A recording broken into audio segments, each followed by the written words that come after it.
بسم اللہ الرحمن الرحیم۔ السلام علیکم۔ امام حسین رضی اللہ عنہ کا خروج۔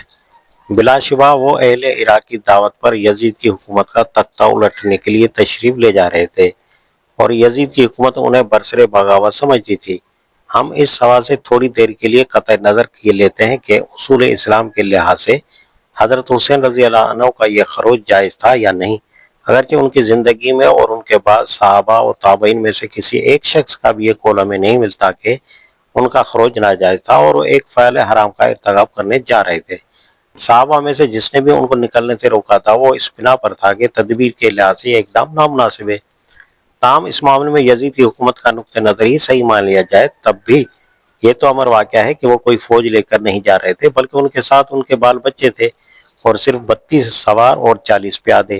اسے کوئی شخص بھی فوجی چڑھائی نہیں کہہ سکتا تھا۔ ان کے مقابلے میں عمر بن سعد بن ابی وقاص کے تحت جو فوج کوفہ سے بھیجی گئی تھی اس کی تعداد 4000 تھی۔ کوئی ضرورت نہیں تھی کہ اتنی بڑی فوج اس چھوٹی سی جمع سے جنگ کرتی اور اسے قتل کر ڈالتی، وہ اسے محصور کر کے بآسانی گرفتار کر سکتی تھی۔ پھر حضرت حسین رضی اللہ عنہ آخر وقت تک میں جو کچھ کہا تھا وہ یہ تھا کہ یا تو مجھے واپس جانے دو یا کسی سرحد کی طرف نکل جانے دو یا مجھ کو یزید کے پاس لے چلو، لیکن ان میں سے کوئی بات بھی نہ مانی گئی اور اصرار کیا گیا کہ آپ عبیداللہ بن زیاد کوفہ کے گورنر ہی کے پاس چلنا ہوگا۔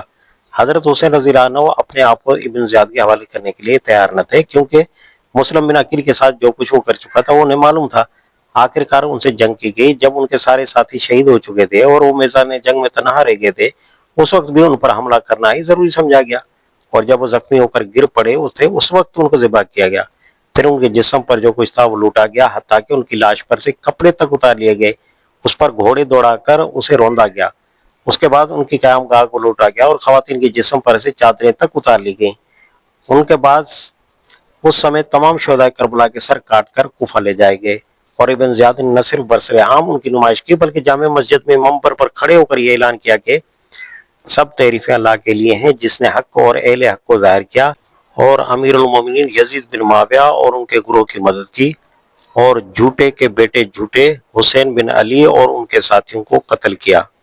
پھر یہ سارے سر یزید کے پاس دمشق بھیجے گئے اور اس نے بھر دربار میں ان کی نمائش کی۔ فرض کیجئے کہ حضرت حسین رضی اللہ عنہ یزید کے نقطہ نظر کے مطابق برسر بغاوت ہی تھے، تب بھی کیا اسلام میں حکومت کے خلاف خروج کرنے والوں کے لیے کوئی قانون تھا؟ فقہ کی تمام مبسوط کتابوں میں یہ قانون لکھا ہوا موجود ہے۔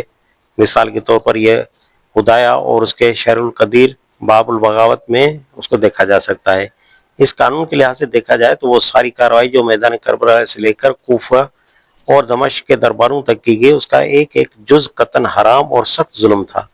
دمشق کے دربار میں جو کچھ یزید نے کیا اور کہا اس کے متعلق روایات مختلف ہیں، لیکن ان سب روایتوں کو چھوڑ کر یہی روایت صحیح مان لیتے ہیں کہ وہ حضرت حسین رضی اللہ عنہ اور ان کے ساتھیوں کے سر دیکھ کر آبدیدہ ہو گیا، اور اس نے کہا کہ میں حسین رضی اللہ عنہ کے قتل کے بغیر بھی تم لوگوں کی اطاعت سے راضی تھا۔ اللہ کی لعنت ہو ابن زیاد پر، خدا کی قسم اگر میں وہاں ہوتا تو حسین رضی اللہ عنہ کو معاف کر دیتا، اور یہ کہ خدا کی قسم اے حسین میں تمہارے مقابلے میں ہوتا تو تمہیں قتل نہ کرتا۔